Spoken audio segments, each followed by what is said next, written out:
Siguro nga madami akong kailangan i-update sa inyo kung bakit hindi ako masyado nakapag-upload at kung nasan na nga ba si Ria. So throwback muna tayo. Kung naalala nyo, kinarera nga pala natin si Ria at ginamit natin siya.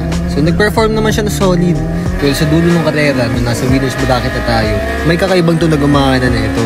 So in-inspect natin yan, tinutak natin yung POE. At yun nalaman natin na may katok nga talaga positive, may tama yung mga rod bearings natin due to oil starvation. Meanwhile, nagpahinga ako ng konti. Nag-ipon ako ng konti para sa pyesa ng mga bago para makargahan natin siya at mas mapaganda yung takbo at mapabilis. Unfortunately, syempre, kasama din sa buhay, nagka-problema tayo. Hindi dumating yung pyesa nating in order at kalungkutan pa doon yung ibang pyesa ni Ria since nga sa Honda. Pwede mo ibenta yung mga stock parts mo kaya mga present parts mo para makuha natin itong ibang mga pyesa na in order nga natin sa taong ito. Inintindi ko na lang yung nangyari at nag-reflect ako. Pero basically, kinalat din ako at tinamad ako. Kasi syempre, pinag-ipunan ko yun, bumili na ako, tapos nawala pa. So bibili ulit ako, doble gastos. So natamba ko si Ria ng matagal-tagal at ito nga ito yung estado niya. So tinamad din ako mag-vlog kasi talagang inalat ako. Sabay pa na syempre may personal life tayo. And madami ako nasikaso, mga e-commerce, iba't ibang mga merchandise, mga iba't ibang mga business, side business, and hustle na kailangan para ma-maintain natin to. Nagpahinga din tayo sa merch, inubos lang natin last release natin, and thankfully naman sinuportahan nyo siya sobra at naubos natin. Okay, naibaba na namin yung piyesa ni Ria. Dito na siya, so awaiting lang ako mabuto. Ulan lang yung block, nandun na sa machine shop. So banat na ulit yan. Uy, may gutters pa ditong sidings, oh. So, hindi, stock to. So, yeah. Ayusin na natin yan. Yung si Firan tropa nandito. RX-8. Pogi. Tapos si Tito, may naayos dito na EK.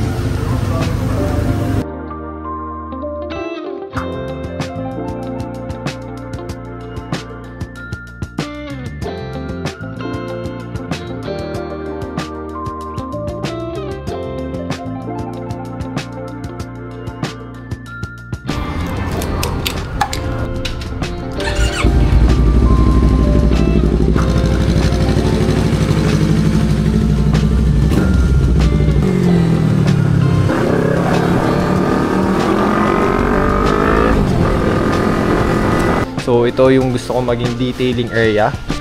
Pinapalinis ko siya and in-skim coat namin yung mga pader. So nakakatuwa kasi hindi na coaching na sikaso ko ngayon itong construction na. Lately, ilang araw ko nabili ng mga pesa pat design yun ng mga anong mangyayari dito. Then sa pader gusto ko mapakinis lahat kasi nga ganito yung texture niya ngayon. Kumbaga sobrang hirap na ito kasi dumidikit dito yung alikabok. And doon ako nag-conclude na pantayin ko na siya lahat. So 280 square meter ito. Soon gusto ko din maggawa ng loft type something dito para ang view yung mga kotse. And inuna ko din na paggawa yung storage area natin doon. Nagpalagay ako ng hagdan dito. Ayan, packet doon para lahat ng gamit na gusto ko itago. Taas natin, oh. Sa guys, itong ipapakita ko sa inyo. Natayo namin na business and carbon fiber business siya. Ito, nagmamolde tayo ng STI hood. Hindi ko ito ina-announce and all, pero ngayon pinapakita ko na sa inyo. Ito yung behind the scenes sa mga ginagawa natin. Ito yung mga chin. Nagmamolde kami dito. Side skirt pang 86. Ito Hilux. Ayan. So far, dumadami na yung molde namin. Ito mga gawa na. Pero yun, hoping na ma-improve ko pa tong production area namin. Makeshift lang ito na temporary. Exhaust namin, then meron dong wet scrubber. May nakahukay dyan sa ilalim ko. Connect na lang namin ducting, ilaw, additional, and kay Gerald, inaayos na yung hood scoop. PM kayo sa page, Southscene guys. Tanong kayo kung anong available or kung meron ba kami ng model or variant ng kotse nyo. Katulad na ito, full carbon fiber bumper ng Fortuner to be shipped to Cebu kay Boss Noel Yap. Ito na para.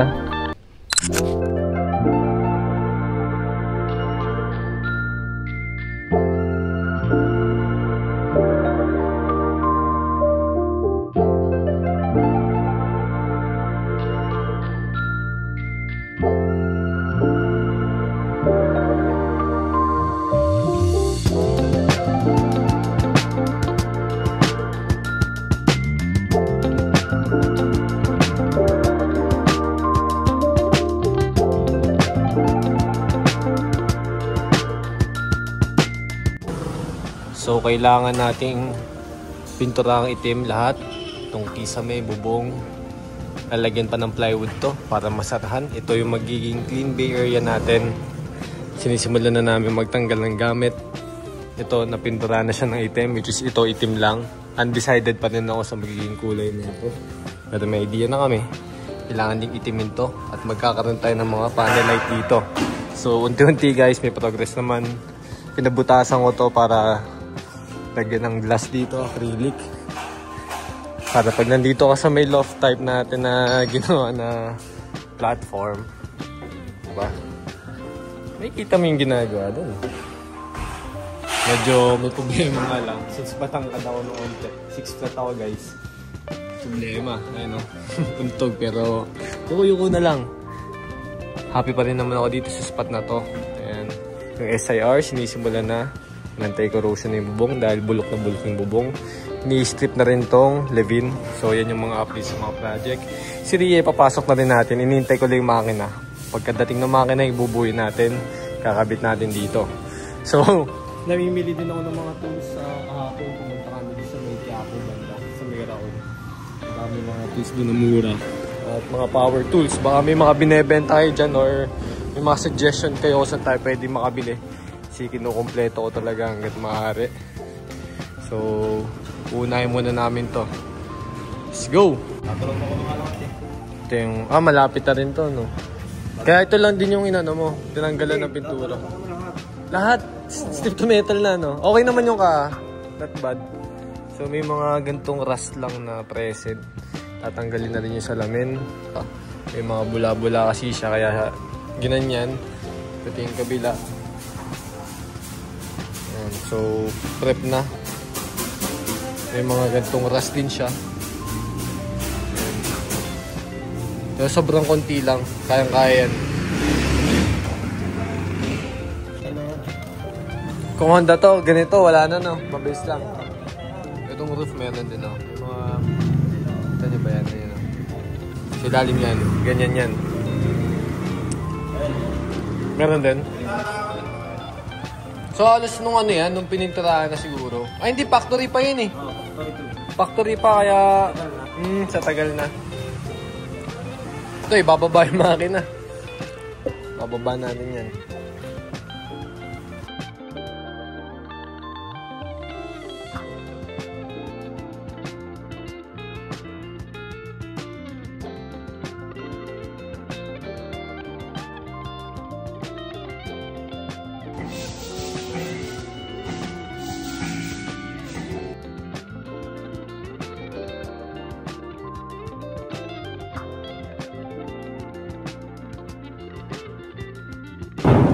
So yun, nakikita nyo, sinisimulan na nila. Pinturahan yung mga parang support na beam na itong mga to. Itong mga bakal na to.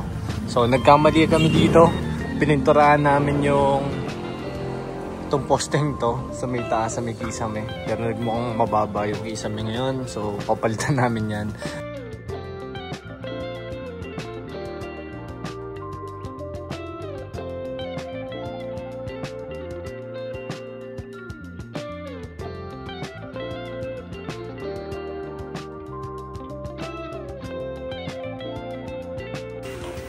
Ang laki agad ng pinagbago nung iniitim na namin yung mga support na yan.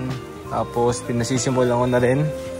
Tanggalin mo yung mga tarpaulin, tapos balik din natin yan kapag ano. Ayan. So linisan mo lang yan. Pinalilinisan ko lang sa kanya to para mapinturahan na din. Kasi gusto ko itim din yan eh.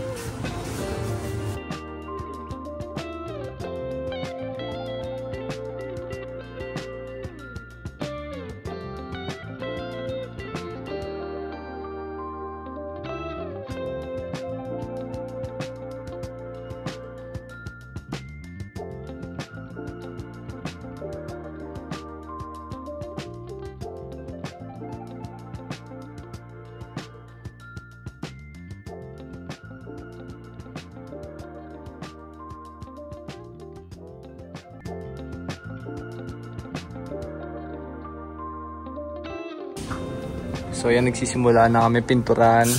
Ito yung first coat nung napili naming pintura. Ayan, random lang yan. Chints, yung pangalan niya.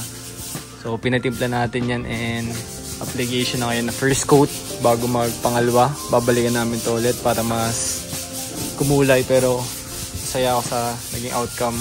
Maganda yung pagkakala niya, lalo na pag may mga ilaw na yan dito. Ang hirap pang mag-visualize talaga lahat ngayon kasi in the making pa. So yun, satisfying lahat yan.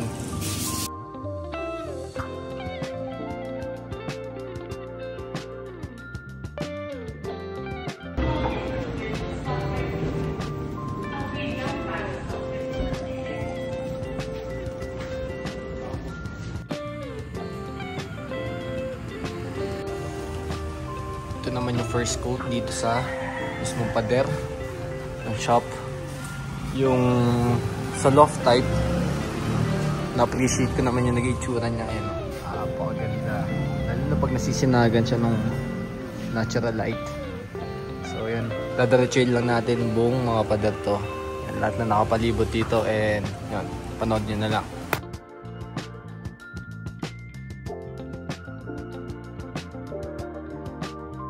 Guys, may dumating na special package. Ito yung Blast wall-mounted pressure washer, all the way from Australia. Originated talaga siya from Australia, and testing natin siya ngayon. Okay, wow. So actually hindi namin alam kung paano pa to i-install and all, pero matututunan tayo ngayong araw. And what the packaging, guys. So ganito yung tsura niya kapag nakakabit. Ayan, then nasa wall lang siya. And pinaplano ko siyang ilagay doon sa gitna. Ito yung update ng shop. Nakikita nyo naman, may mga coaching nakalagay ngayon, may mga tinatrabaho. Sina Ralph, pipintura. Kaway ka muna, brother. Si Foreman, din doon ako. Puna naman. Pod, bubusa tayo.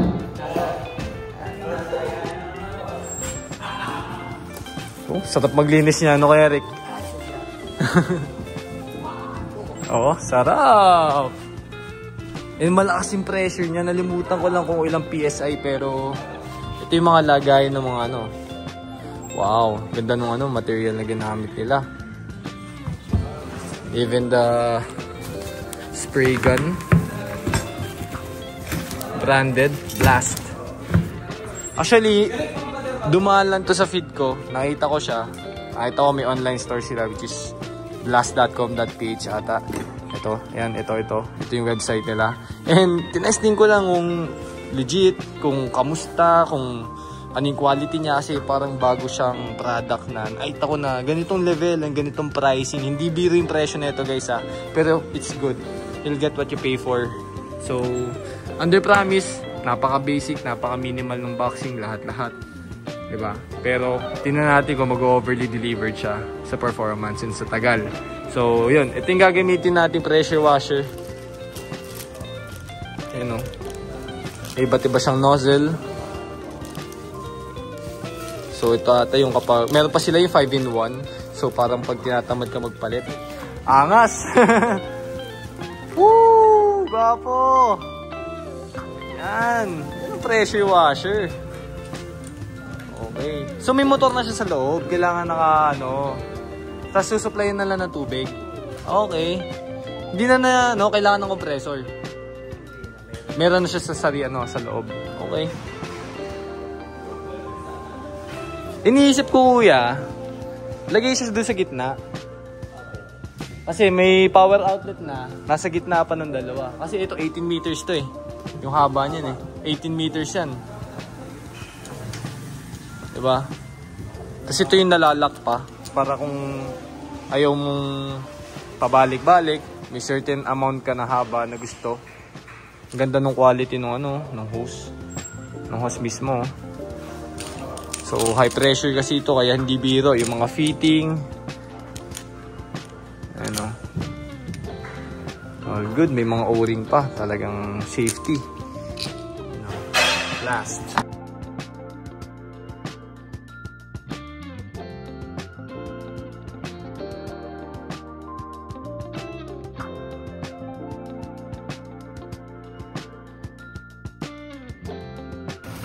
Sobrang saya ko dito sa setup natin. So meron pa siyang foam wash na kasama. Nagbebenta din sila and pH neutral siya. So healthy siya sa mga kotse.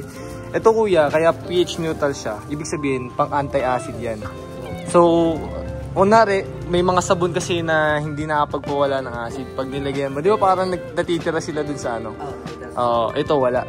Ito wala. Lalagyan mo lang to. So hahaluan mo lang. I'm not sure kung 1 part water siya and 1 part water siya and 9 part water siya and 1 part na itong foam wash.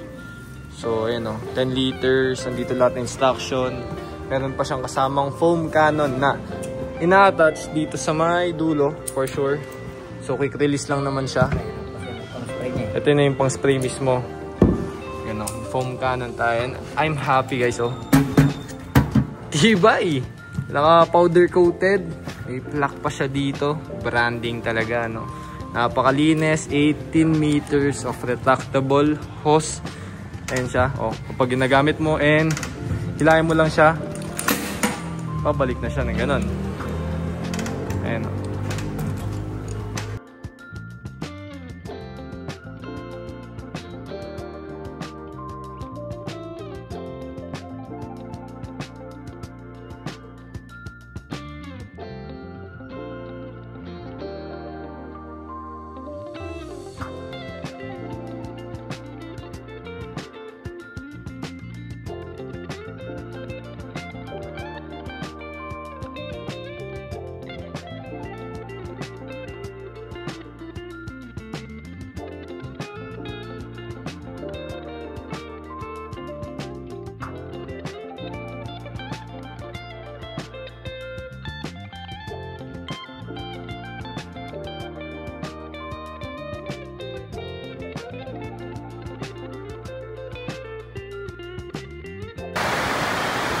Lakas ng ulan sa labas, bagyo na yun. Pero tuwan-tuwa naman ako dito sa setup ko na wall-mounted pressure washer guys.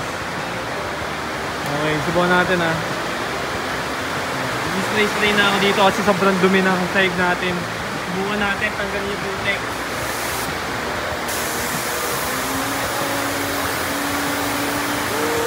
Easy. Ni-scrub pa namin yan para matanggal, pero ito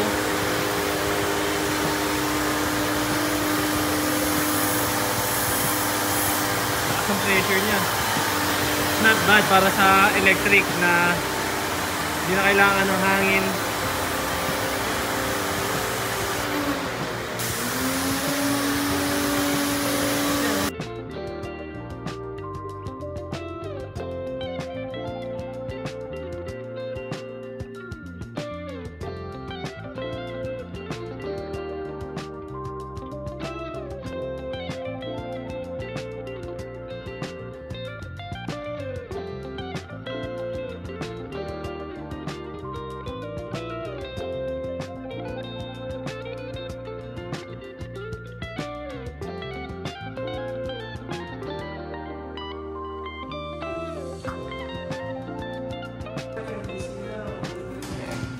Pinapadali ko lang yung mga natitira doon, na gravy. Hindi na namin lahat.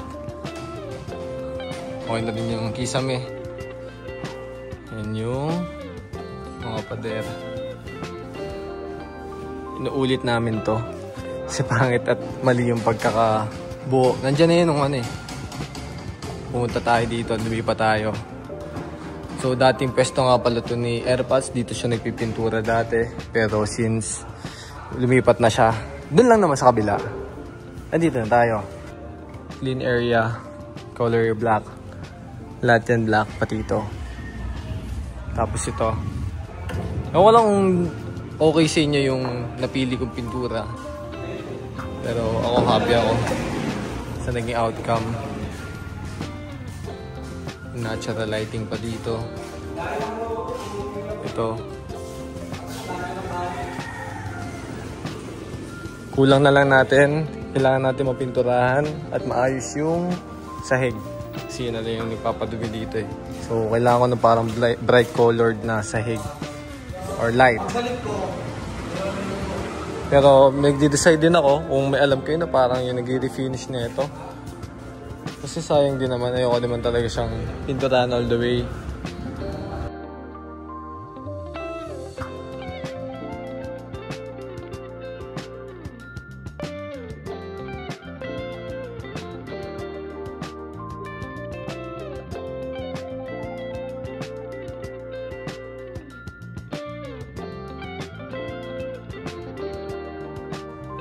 May mga project car kaming inaayos currently while restoring this shop.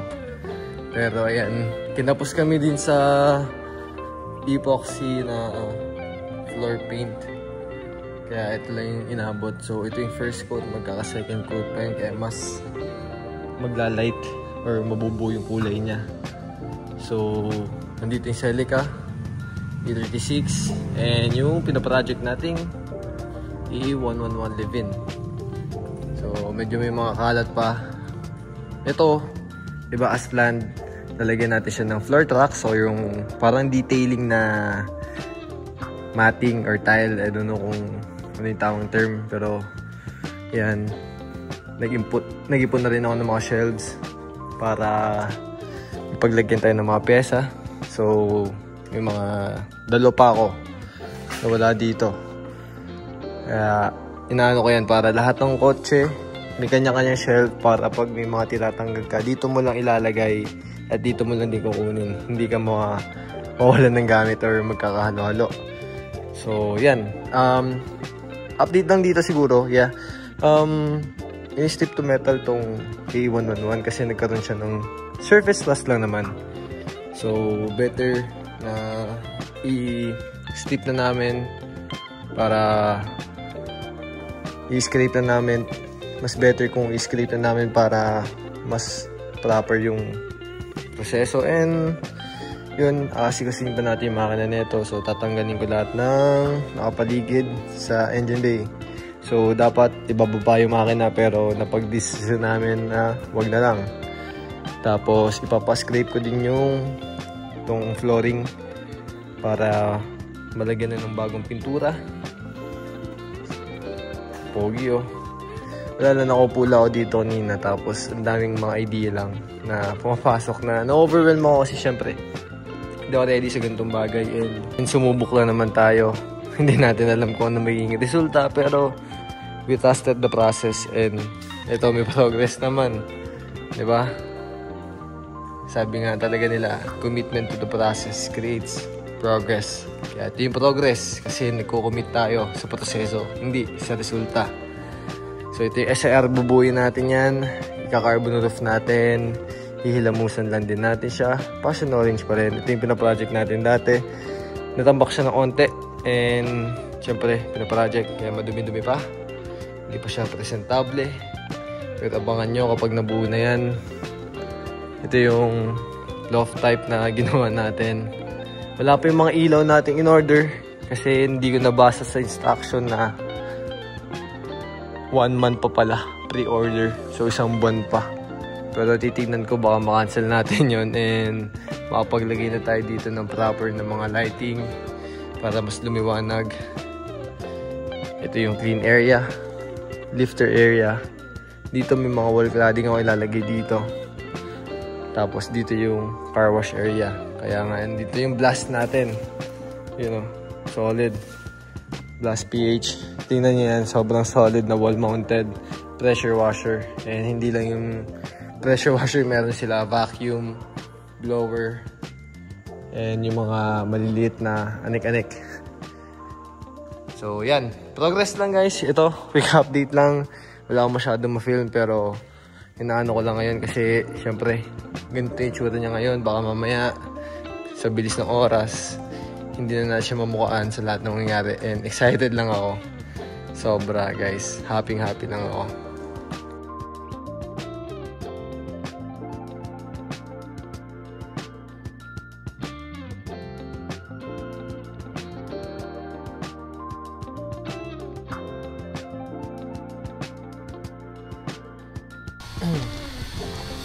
So madami tayong agenda for today's video, and isa yon si Ria. Hahatakin na natin papunta doon sa bagong shop para malinis, ma-prepare na natin siya ulit and mabalik sa dating tindig.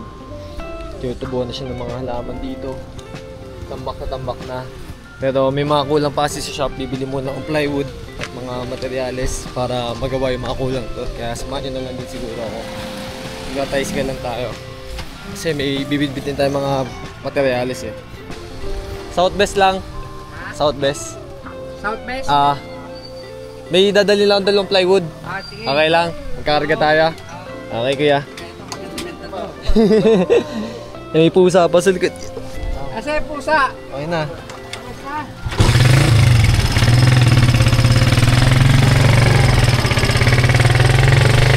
Then, bala ng barya ng pambakal. 1.8, tatlong piraso. Ito. Alam niyo, hindi ko rin maintindihan kung bakit, kung kailan patapos na yung shop. Tsaka lang nakaisip ng mga ganitong parang day in a life na kasama ko kayo. Yan, ito blind rivet natin. Sinayusin na natin. Okay na boss, karigay na natin. Let's go. Okay. Balik ulit tayo sa shop. Kaya tayo nag-tricycle kasi wala tayong pangkarga eh. Ayun guys. Welcome nga pala sa garahe natin. Ngayon ko lang makikita na buho siya. Napitirani sa hig. Napagawa natin itong loft time na to. Ito yung entrance natin guys. Okay. Tutulak natin si Ria ngayon.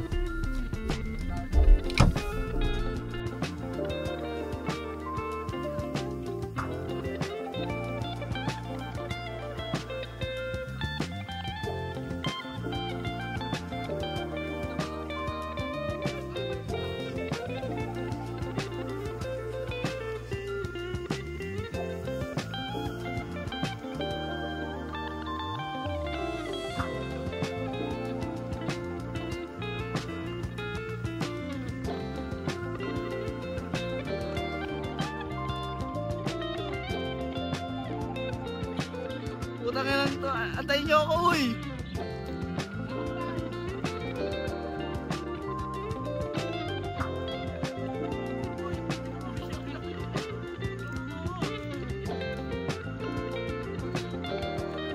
Okay na tayo, ah!